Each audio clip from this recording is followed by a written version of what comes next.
పల్లెటూళ్ళలో పంచాయతీలు, పట్టణాలలో ఉద్యోగాలు. పల్లెటూళ్ళలో పంచాయతీలు, పట్టణాలలో ఉద్యోగాలు. అది ఇది ఏమని అన్ని రంగములా,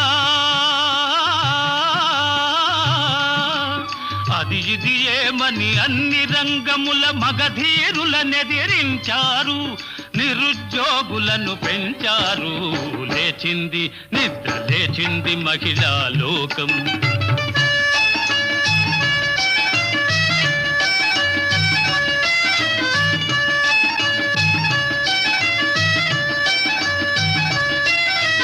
చట్టసభలలో సీట్ల కోసం భర్తలతోనే పోటీ చేసి